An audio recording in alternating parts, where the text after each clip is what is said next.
नजर बंद होने से पहले गुपकार 1, रिहा होने के बाद गुपकार 2। आप सोच रहे होंगे गुपकार आखिर है क्या? गुपकार उस सड़क का नाम है जो श्रीनगर में फारूक अब्दुल्ला के घर तक जाती है, जिसे पहुंच सड़क कहते हैं। जी हां, इसी गुपकार फारूक अब्दुल्ला की ओर जाने वाली सड़क में जब सरकार के खिलाफ, देश के खिलाफ फुफकार लगाई जाए तो सरकार की हुंकार को चुनौती देती है। इतना ही नहीं तो आपको यह भी समझना होगा कि यहां की बातचीत देश की एक और बड़े राजनीतिक दल के एक नेता, एक नहीं दो नेता कह देते हैं कि 370 की बहाली जरूरी है। जी हां, क्योंकि एक राजनीतिक दल हमेशा ये कहता रहा है कि 370 इस देश से कभी नहीं हटेगा। यानी पाक चीन से यारी और भारत से गद्दारी, ये कैसे हो सकता है? आप जिस मुल्क में रहते हैं, जिस मुल्क का दाना पानी खाते हैं, गुणगान आप पाकिस्तान के गाएंगे। लाहौर थिंक फेस्टिवल में क्या हुआ? कांग्रेस के नेता, जी हां, कांग्रेस उन्हें यह समझती है बड़े बुद्धिजीवी नेता हैं, उन्होंने बयान दे दिया। और बयान लाहौर थिंक फेस्टिवल में क्या देते हैं जरा आपको समझना होगा। वो कहते हैं कि भारत मुल्क में मुसलमान महफूज नहीं है। ठीक है, आपने ये पाकिस्तान की बात की, हमें तो वो भी याद है जब आपके नेता ने बयान दिया तो डोजियर में सबसे पहली लाइन आपके नेता के नाम से थी। पाकिस्तान की संसद थी और वहां की मेजों पर ऐसी तालियां थपथपाई गई थी। देश अभी भूला नहीं है। इससे आगे चलते हैं। आप इस देश में, यानी कि नॉर्थ ईस्ट में रहने वाले लोग जो चीनी जैसे दिखते हैं, उनको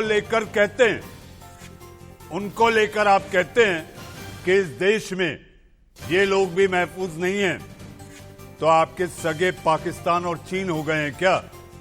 इसी बात को लेकर मचा बवाल, तो मैं लेकर आया देश का सवाल। देश का सवाल में मेरे साथ मेहमानों का बड़ा पैनल है। पैनल आपके टीवी स्क्रीन पर होंगे और मैं ये विश्वास दिलाता हूं आपको कि देश के सवाल की इस बहस में, इस चर्चा में एक एक व्यक्ति आपको पता चल जाएगा कि आखिर उसकी सोच, उसकी समझ, उसकी विचारधारा मां भारती के लिए है या हमारे पड़ोसी वो नापाक पाकिस्तान जो हमेशा से हम पर जहर उगलता रहा है, उसके लिए है। आपके टीवी स्क्रीन पर सबसे पहले बहुत दिनों बाद आज मेरी बहस में शामिल हुए ऐसे चेतन सिंह, आप राजनीतिक विश्लेषक हैं। आप अपनी चेतना में जब आप देश का सवाल में आए हैं, जब आप मेरे देश के सवाल में आए हैं, तब आपने अपनी चेतना में एक ऐसे राजनीतिक दल का समर्थन किया है जिसकी वजह से आज ये देश का सवाल है। दर्शक समझ गए होंगे चेतन जी आपकी भूमिका क्या होगी। मेरे साथ सुमित पीर, जी हां, आप राजनीतिक विश्लेषक के साथ साथ आप कश्मीरी एक्टिविस्ट हैं। आपने जो तपिश झेली है कश्मीर में, वो दुख आज भी ताजा है। मेरे साथ एक युवा नेता, कांग्रेस का युवा नेता है, वरिष्ठ नेता है कांग्रेस का, कश्मीर से सनम शाह हमारे साथ हैं। सनम शाह से भी पूछेंगे कि आखिर अलगाववादियों का खिलौना क्यों बन रहे हो सनम। हमारे साथ बीजेपी के प्रवक्ता गुरु प्रकाश डालना जरूरी हो जाता है। अब बातें हद से बाहर जा रही हैं गुरुजी। और देश सदन निगम साहब, बड़े दिनों बाद निगम साहब आप भी आए हैं। देश का सवाल है तो उम्मीद करते हैं कि आज की ये जो बहस होगी बड़ी गर्मा गर्म होगी, लेकिन इसको देख रहे लाखों करोड़ों दर्शक ये जरूर समझ जाएंगे कि आखिर देश का हितैषी कौन है। नमस्कार, मैं हूं मनीष अवस्थी और हाजिर हूं आपका अपना पसंदीदा कार्यक्रम देश का सवाल लेकर।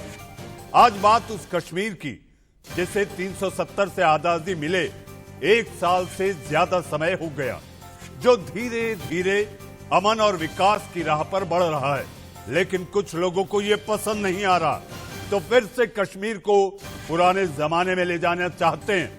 जी हां, हम बात कर रहे हैं गुपकार गठबंधन की, जिसकी हाल में एक बड़ी मीटिंग हुई, जिसका जिक्र भी मैंने शुरू में किया है, जिसे कश्मीर को दोबारा उसका दर्जा वापस देने की वकालत की गई, जिसके बाद कुछ सवाल उठते हैं, जैसे आपके टीवी स्क्रीन पर।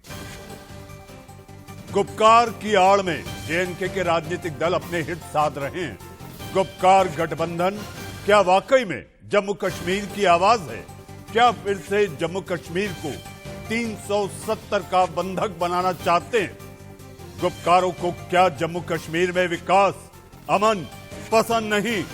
कश्मीर के नाम पर गुपकार क्या पाक की भाषा नहीं बोल रहा? इन्हीं सवालों पर बात करने के लिए हमारे साथ बड़ा पैनल मौजूद है। मैं उनके पास जाऊंगा जिनका मैंने आपसे तारुफ कराया है, लेकिन उससे पहले आप देखिए हमारी ये रिपोर्ट।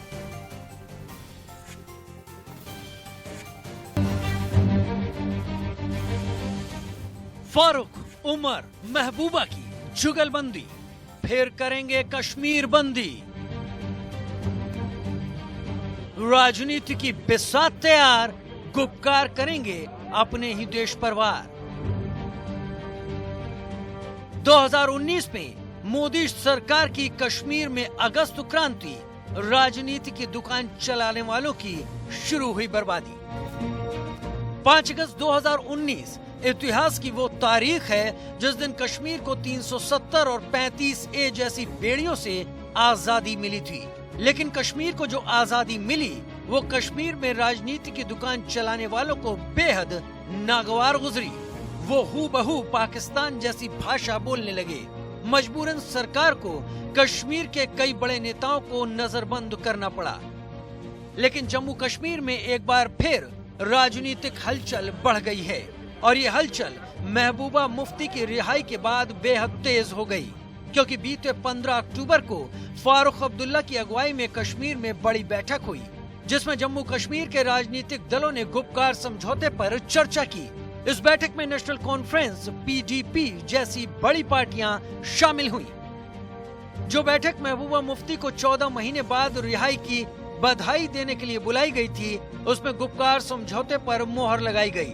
बताया जा रहा है कि फारूक अब्दुल्ला ने इस बैठक में 370 को फिर से लागू करने की वकालत की और राजनीतिक बंदियों को आजाद करने का मुद्दा उठाया। इसका नाम है people's alliance for Gupkar declaration. हमारा मकसद है कि जो आईनी सूरत हाल थी 5 अगस्त को पिछले साल, उसको बहाल किया जाए। हमारी जद्दोजहद जो है वो इसी पे मबनी है कि रियासत जम्मू कश्मीर और लद्दाख को वापस जो है सारे हकूक दिए जाएं जो हमारे से छीने गए। मतलब कश्मीर में अब गुपकार के नाम पर सियासत तेज हो चुकी है, तो वहीं बीजेपी ने गुपकार समूह को मुखौटा करार दिया है और साफ किया कि कश्मीर का दर्जा अब वापस नहीं होगा। धारा 370 को जब समाप्त कर दिया गया तो सबसे ज्यादा बड़ी तकलीफ पाकिस्तान के प्रधानमंत्री इमरान खान को हुई और चीन के राष्ट्रपति शी जिनपिंग को हुई।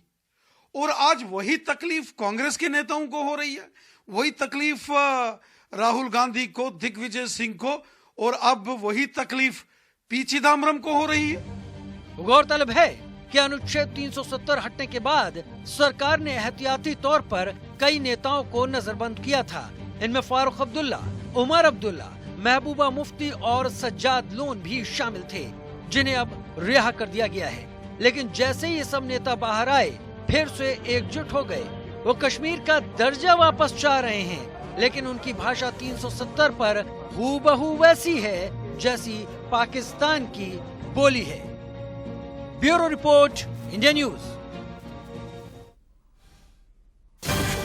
देखिए, आपने देखा होगा हमारी रिपोर्ट में भी और आप समझ गए होंगे कि इनकी यारी भारत के साथ नहीं, यारी पाकिस्तान और चीन के साथ ये करना चाहते हैं। और हद तो तब हो गई जब फारूक अब्दुल्ला ने कहा कि कश्मीरी लोग चीनी शासन चाहते हैं। अब क्या हो, क्या किया जाए, ये सरकार को तय करना है। लाहौर थिंक टैंक फेस्ट में नाम के कार्यक्रम में कांग्रेस नेता ने एक बार फिर कुछ ऐसा बोल दिया जो बीजेपी को नागवार गुजर गया। दरअसल शशि थरूर ऑनलाइन जुड़े थे और इसी कार्यक्रम के दौरान उन्होंने कहा कि कोरोना महामारी के दौरान भेदभाव बढ़ा है। उन्होंने दिल्ली में हुई तबलीगी जमात की बैठक का जिक्र करते हुए कहा कि इस घटना का इस्तेमाल भारत में मुसलमानों के खिलाफ भेदभाव को सही ठहराने के लिए किया गया। थरूर यहीं नहीं रुके, उन्होंने कहा कि एक दूसरे से डर का माहौल बनाया जाता है। इस भेदभाव के खिलाफ हम भारत में लड़ाई लड़ रहे हैं। थरूर के बयान पर पलटवार करते हुए बीजेपी नेता संबित पात्रा ने कहा कि जिस तरह से कांग्रेस के नेता अंतर्राष्ट्रीय मंचों पर देश को नीचा दिखा रहे हैं, खासकर पाकिस्तान में, ऐसा लगता है कि राहुल गांधी पाकिस्तान में चुनाव लड़ रहे हैं।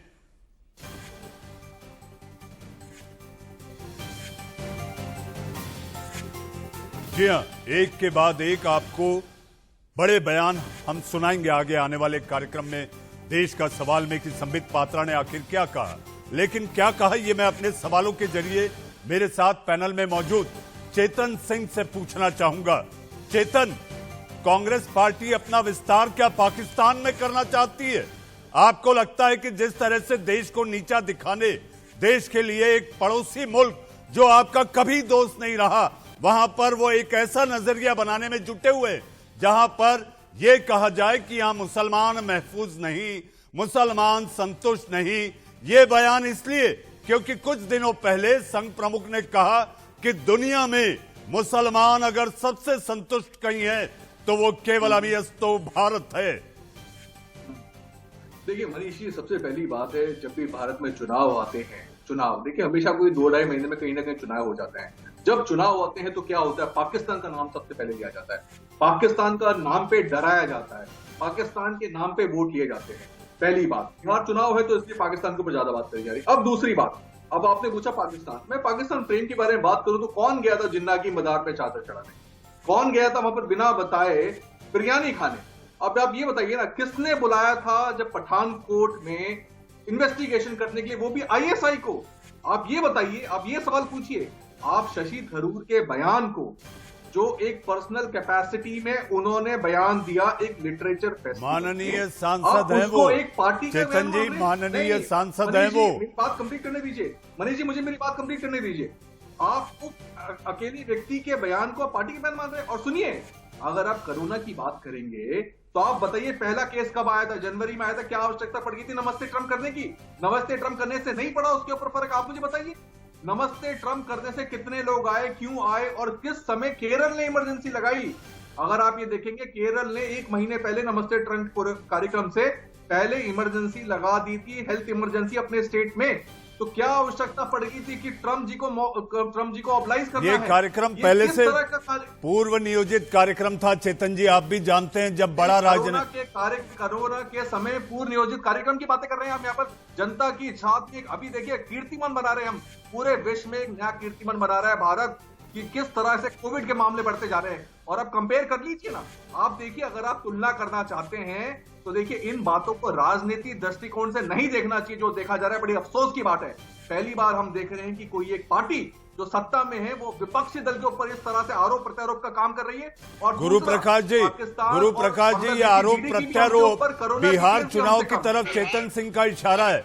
बिहार चुनाव को लेकर जिस तरह से नेताओं के बयान आ रहे हैं और पाकिस्तान का इस्तेमाल हो रहा है, तो इन्हें ऐसा लगा इनके पार्टी के नेता को।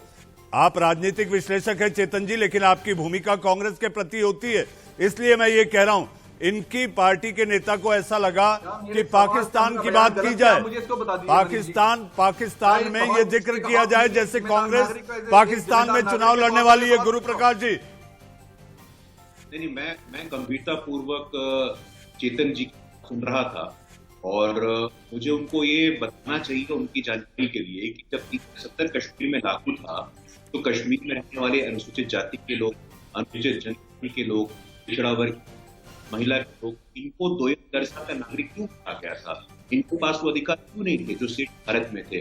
वो चाहे प्रॉपर्टी के राइट्स हो, सिटीजनशिप राइट्स हो, वोटिंग के राइट्स हो। आखिर जम्मू में रहने वाला जो वाल्मीकि समाज का व्यक्ति था वाल्मीकि समाज के नाम पे राजनीति तो खूब करती है कांग्रेस पार्टी, लेकिन उसी वाल्मीकि समाज के व्यक्ति के पास अधिकार नहीं था कि वो सफाई कर्मचारी के ऊपर किसी नौकरी की अप्लाई कर सके। 370 के होने के बाद उसको अधिकार मिला। क्या आप कोई संस्थान से वंचित करना चाहते हैं? मेरा पहला सवाल। दूसरा सवाल, फारूक अब्दुल्ला जी कहते हैं कि चीन का हस्तक्षेप चाहिए। पूरी जानकारी में देना चाहता हूँ के माध्यम से, चीन में अल्पसंख्यक उइघुर स्थिति क्या है, उनमें एक बार अध्ययन कब तक सुनते रहेंगे आप प्रकाश जी? आप मुझे बताइए, चीन और पाकिस्तान का नाम कब तक हर चुनाव में लेते रहेंगे? आप छोड़ दीजिए, हमारे देश के युवा बेरोजगार, अर्थव्यवस्था चेतन सिंह, गुरु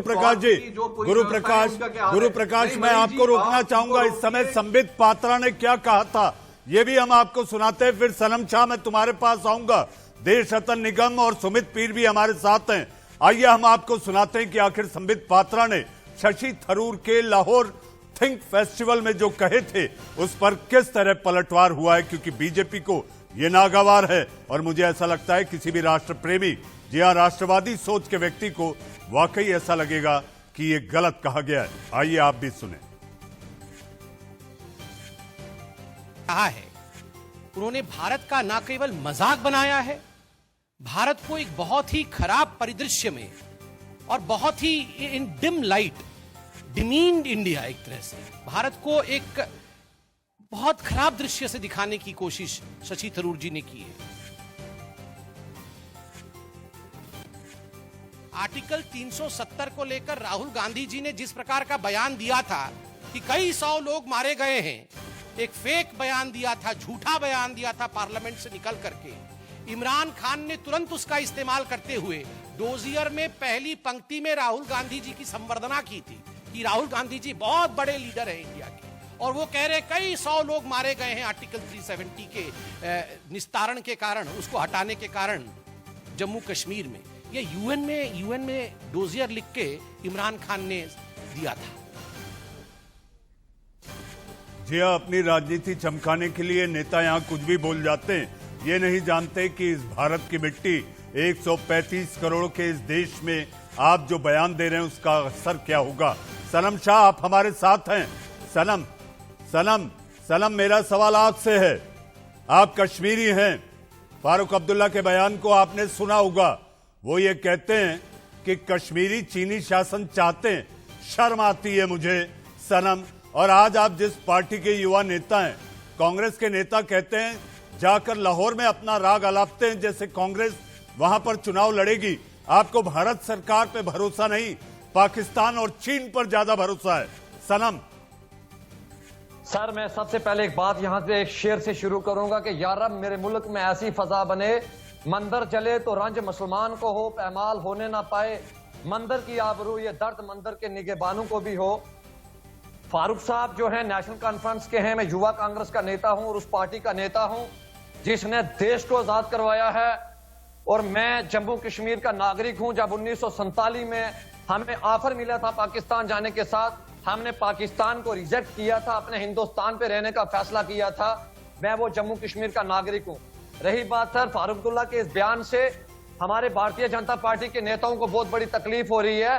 तब आपको तकलीफ नहीं हुई जब डॉक्टर फारूक अब्दुल्ला जी वंदे मातरम और भारत माता की जय बोलते थे जाकर दिल्ली के अंदर, और कश्मीर से मस्जिदों पे फारूक अब्दुल्ला जी को निकाला जाता था। उस टाइम भारतीय जनता पार्टी को सोच नहीं आई। रही बात सर, मैं करना चाहता हूं 370 रियासत जम्मू कश्मीर के अंदर जिस तरीके से हालात खराब हुए हैं, हम पूरी दुनिया को पता है कि बिरयानी खाने के लिए पाकिस्तान कौन गया था। मेरे अभी एक भाई ने कहा, अरे बिरयानी पच गई, ये बिरयानी की बात ना करें। बिरयानी अब पच चुकी है, बिरयानी की बात खत्म करें, गड़े मुर्दे ना उखाड़े, आज की बात करें। तू इधर उधर की बात न कर, तू मुद्दे की बात कर। सनम सर, मैं मुद्दे की बात कर रहा हूं, आप मुझे इतनी बात बताएं, जिस तरीके से कांग्रेस के टाइम पे भी देखें और भारतीय जनता पार्टी के भी टाइम पे देखें, आप जितनी सीज वायलेशंस पाकिस्तान से हो रही है, हमारे देश के प्रधानमंत्री जी कहते थे कि 56 इंच सीना हम दिखाएंगे। आज मैं सर पीर पंजाल डिस्ट्रिक्ट राजौरी से बिलोंग करता हूं, हमारे घर के आंगन में बॉर्डर है, वो हमें पता है कि हम पाकिस्तान के सीज वायलेशंस के धमाके कैसे सहते हैं। हमारे देश के प्रधानमंत्री लेकिन क्यों गुणगान नहीं तो हमारे वहीं का गाते हो छोड़ते हैं? सनम, यही हमारे तो देश बात के है। प्रधानमंत्री धमाके सहने की बात करते हो, गुणगान पाकिस्तान का गाते हो, अपने देश की बुराई वहां जाकर उनके मंच पर कहते हो। कैसे देशभक्त हमने हैं? हमेशा पाकिस्तान को घुस के मारा है। हमने हमेशा पाकिस्तान को घुस के देश मारा रतन है। निगम साहब, देश रतन निगम साहब, देश रतन निगम साहब, शशि थरूर एक माननीय सांसद, उनके बयान को अगर देखा जाए, गंभीरता से गहराई में जाएं तो ऐसा लगता है कि वो ये चाहते हैं कि कांग्रेस वहां पर अपना विस्तार करे, वहां चुनाव लड़े, और उनके जो बयान है उससे भारत को नीचा दिखाने के ज्यादा और कुछ नहीं दिखाई देता, वो भी ऐसे मंच पर जो कि आपका खाटी का दुश्मन है। देखिए, बड़ा इस बात को मैं मनीष जी बड़ा साफ कर दूं कि पाकिस्तान और चीन का हमको नाम लेने का कोई शौक नहीं है, लेकिन जब शशि थरूर जैसे नेता वहाँ के प्लेटफॉर्म का इस्तेमाल करके भारत को नीचा दिखाएंगे और फारूक अब्दुल्ला जैसे नेता चीन की सहायता मांगेंगे, तो हमारे जैसा व्यक्ति या कोई भी हिंदुस्तानी चुप नहीं बैठने वाला है। वो जरूर इस बात को बोलेगा और तब कांग्रेसी बोलेंगे आप पाकिस्तान और चीन का नाम लेते हैं। तो ठीक है, तो ये एक बहुत बड़ी बात है। दूसरा, गुपकर रोड जो आप ले रहे हैं, उस आलीशान महलों में वहाँ रहने वाले लोग आम कश्मीरियों को नहीं जानते हैं, उनसे बहुत कटे हुए। और ये पहली बार नहीं कोई नेशनल कॉन्फ्रेंस के नेताओं ने ये बात बोली है। मैं आपको 1965 का उदाहरण देता हूँ, जब शेख अब्दुल्ला एल्जियर्स चले गए थे और वहाँ चाउ एन लाई से उन्होंने मुलाकात करी थी जब भारत का युद्ध चल रहा था, और वहाँ पर जाके उन्होंने एक सीक्रेट मीटिंग करी थी और वापस आते ही उनको अरेस्ट कर लिया गया था, दोबारा अरेस्ट। 11 साल तो एक बार रह चुके थे जेल में, फिर उनको दोबारा अरेस्ट किया गया था। तो ये कोई नई बात नहीं है, ये बहुत पुरानी प्रथा चली आ रही है देश को तोड़ने की और इस तरह के विभाजन करने की और मुसलमानों के मन में डर पैदा करने की कि आपके साथ भेदभाव हुआ है। तबलीगी जमात पे अगर आप अल जजीरा की रिपोर्ट देखेंगे तो उन्होंने तबलीगी जमात को सुपर स्प्रेडर्स बुलाया था, और पहले बुलाया, इंडिया में बाद में बुलाया गया, उन्होंने पहले बुलाया, उन्होंने इन्वेस्टिगेटिव स्टोरी करी और बुलाया। और ये जो डर जो पैदा कर रहे हैं ना मुसलमानों में, और अगर ये डर होता तो आप 7% जो थे करीब 1947 में 20% के आसपास निगम साहब, ये जवाब मुझे ऐसा लगता है शशि थरूर ने इसलिए दिया कि संघ प्रमुख मोहन भागवत ने जो कहा था कि दुनिया में अगर मुसलमान कहीं वाहिद है, कहीं संतुष्ट है, तो वो केवल भारत है। सुमित पीर, चीन पाकिस्तान से यारी, ये कैसी कश्मीरियत? मनीष भाई, ये कश्मीरियत नहीं है, ये गद्दारी है। ये देश से गद्दारी है, भारत माँ से गद्दारी है। आपने जो इस धरती पे एक एक अन्न और जल का कतरा ग्रहण किया, उससे गद्दारी है। ये कश्मीरियत से गद्दारी है। आपको अब चीन और पाकिस्तान की याद आई जब आप कैबिनेट मिनिस्टर थे, जब आप चीफ मिनिस्टर थे, जब आप सिक्योरिटी में घूमते थे, भारत के जहाजों में घूमते थे, भारत का वेतन उठाते थे, भारत के दिए हुए मकान में रहते थे, तब चाइना याद नहीं आया? अगर कहीं मुसलमान का प्रताड़न हो रहा है मनीष भाई, केवल मुसलमान होने के कारण, वो है चीन। पूछिए फारूक अब्दुल्ला साहब से, री एजुकेशन कैंप क्या है, वहां किसका प्रताड़न हो रहा है? आपको नमाज पढ़ने नहीं जा रहा है, आपको मदिरा पियाई ले जा रही है, आप रोजा नहीं रख सकते, आप दाढ़ी नहीं रख सकते, आप बच्चे का नाम मोहम्मद नहीं रख सकते। और बोलना चाहता हूँ, नेशनल टीवी में बोलना अच्छा नहीं लगेगा, शोभा नहीं रहेगा, मर्यादा में रह के बात कर रहा हूँ। और उस चाइना से दोस्ती की बात करें, और ये मैं नहीं कह रहा मनीष भाई, पूरा विश्व जानता है चाइना का परसिक्यूशन कैंप्स।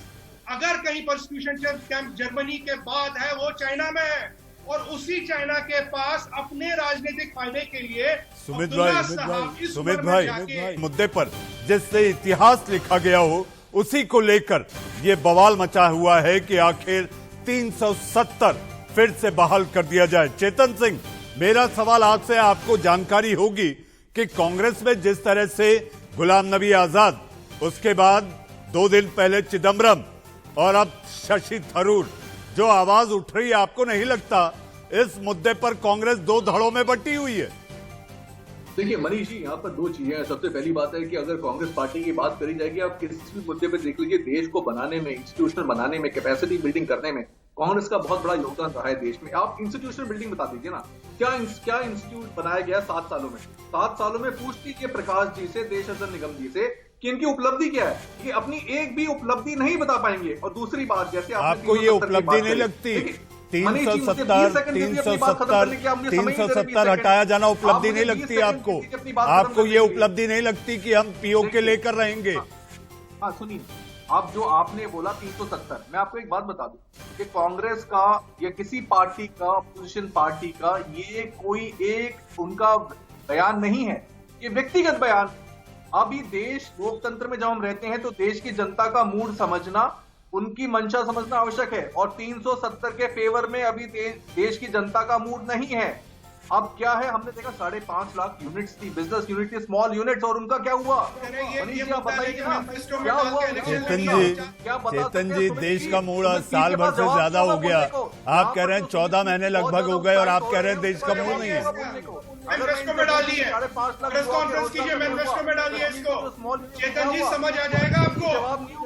देश की जनता का मूड की बात कर रहे हैं, कोरोना को संभालने कश्मीर नेशनल इशू का उस पर गुरु प्रकाश जी, देश 370 को लेकर न केवल कश्मीर, चेतन सिंह की नजर में देश भी इसके फेवर में नहीं है, हास्यास्पद लगता है।